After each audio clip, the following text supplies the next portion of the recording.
करना, माहौल ख़राब करना या उसका चरित्र रहता है। श्री शिवपाल जी मुझे लगता है श्री अखिलेश जी के सामने ये साबित करने में लगे हुए हैं कि हम समाजवादी पार्टी की लड़ाई ठीक से लड़ेंगे, तुम नेता विपक्ष का पद त्याग करके हमको दे दो, इसलिए धरना दिए होंगे। आज आपकी बात को दोहराया है सिद्धार्थनाथ ने, आपने कहा था जाति जनगणना के लोग बात कर रहे हैं, पहले अपनी पार्टी में जाति जनगणना कर लें, कितने पार्टियों को इनके परिवार के सदस्यों को टिकट मिले। ये तो मैंने कल ही जो कहना था कह ही दिया है कि जाति जनगणना की बात समाजवादी पार्टी के द्वारा विषय को उठाना एक ढोंग के अलावा कुछ नहीं है। जब स्वयं प्रदेश की सत्ता में थे और देश की सत्ता इनके दल की बैसाखी पर थी, तब मुद्दे को उठाए नहीं। हम सभी जातियों को न्याय देने का काम, सबका साथ सबका विकास, सबको सम्मान, सबको स्थान, यही है भारतीय जनता पार्टी की पहचान। समाजवादी पार्टी की क्या पहचान है? गुंडागर्दी करना, अराजकता करना, माहौल खराब करना, प्रदेश के विकास के वातावरण के कारण से उनका वैसे भी हाल खराब है कि अगर प्रदेश का इतना विकास हो जाएगा तो जनता के बीच में किस मुंह से जाएंगे। अगर उनके पास कोई मुद्दा है तो आवे सदन में अपनी बात कहें और सरकार उस बात का जवाब देगी। सड़क में बैठ करके केवल मीडिया इवेंट बनाना, वह भी सत्र के दौरान, यह तो अगर शिवपाल जी जैसे मतलब कई बार जो सदन में सदस्य रहे हैं उन्होंने ये काम किया है तो भगवान उनको बुद्धि दे। 2022 तक उन्होंने कहा कि आय दोगुनी किसानी हो जाएगी। अगर आज भी हिसाब किताब लगाएं तो किसानों की आय दोगुनी नहीं हो पाई। जिस सरकार ने लगातार किसानों की अनदेखी की हो, किसानों को लूटा हो, बर्बाद कर दिया हो, खेती पर ध्यान न दिया हो, सिंचाई से लेकर के खाद, कीटनाशक दवाइयां और खरीद कर लिए एक मंडी नहीं बनाई। ये सरकार वो झूठी सरकार है जिसने कहा कि 1 लाख करोड़ जो मंडी है, किसान है, उसके इंफ्रास्ट्रक्चर के लिए पैसा देंगे। आप बताइए उत्तर प्रदेश में एक भी मंडी बनाई हो इन्होंने, जहां पर दूध में लगातार उत्पादन बढ़ रहा था। सरकार की संस्थाओं से लेकर के प्राइवेट कंपनियां या संस्थाएं आ रही थी, वहीं संस्थाओं को ये बर्बाद कर रहे हैं। तो जहां ग्रामीण अर्थव्यवस्था को बेहतर करना था, दोनों सरकारों ने मिलकर के हमारे गांव गरीब को लूटा है और बेरोजगारी तो चरम सीमा पर है। हालांकि सरकार कुछ भी बताए सरकार, लेकिन आज रोजगार किसी के हाथ में नहीं है, नौकरी किसी के हाथ में नहीं है। अगर नौकरी है तो उसमें भी भेदभाव है, किसको पद पे से सत्र प्रारंभ होने जा रहा है। 11 बजे संवेद सदन को माननीय राज्यपाल महोदय का महत्वपूर्ण अभिभाषण सुनने का अवसर प्राप्त होगा और इसके साथ ही देश के सबसे बड़े विधानमंडल के बजट सत्र की कार्रवाई प्रारंभ हो जाएगी। यह बजट सत्र है, राज्यपाल महोदय के अभिभाषण से प्रारंभ होकर के 22 को उत्तर प्रदेश की 25 करोड़ जनता के लिए सदन में बजट प्रस्तुत होगा।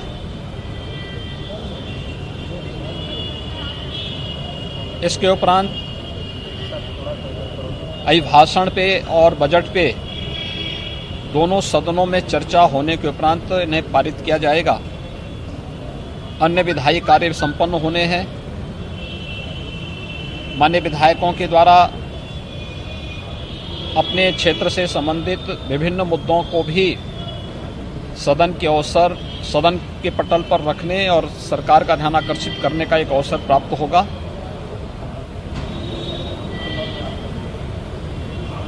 लोकतंत्र की एक महत्वपूर्ण धुरी है विधायिका और अपने उस स्तंभ के रूप में हर एक जनप्रतिनिधि का दायित्व है कि वह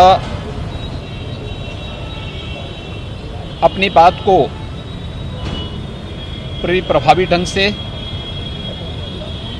सकारात्मक ढंग से सदन के पटल में रखें। ये उनका अधिकार है। और सरकार का दायित्व है कि वह माननीय जनप्रतिनिधियों के द्वारा जनहित से जुड़े हुए मुद्दों को न केवल सदन के सम्मुख आए हुए उन मुद्दों पर एक सार्थक चर्चा को, बल्कि उसका उचित जवाब भी वहां पर दें। सरकार सभी मुद्दों पर चर्चा करने के लिए तैयार है। कल दलीय नेताओं की बैठक में भी हम लोगों ने बहुत स्पष्ट ढंग से सभी माननीय दलीय नेताओं को इस बारे में अवगत कराया है कि सरकार किसी भी मुद्दे पर जो प्रदेश के हित में हो, लोकतंत्र के हित में हो, विधायिका के हित में हो, उन मुद्दों पर एक सारगर्भित चर्चा के लिए तैयार है और हर एक मुद्दे का जवाब भी देने को तैयार है। और मेरी अपील होगी कि प्रदेश की जनता जनार्दन ने जिस भाव के साथ माननीय जनप्रतिनिधियों को सदन में भेजा है, उन भावनाओं के अनुरूप आचरण करते हुए हम सदन की कार्रवाई को शानदार तरीके से चला करके राज्य विधानमंडलों में उत्तर प्रदेश विधानमंडल अपनी एक नजीर प्रस्तुत करे, यह एक अवसर हमारे पास है। अभी सत्र की कार्रवाई 20 फरवरी से लेकर 10 मार्च तक निर्धारित की गई है।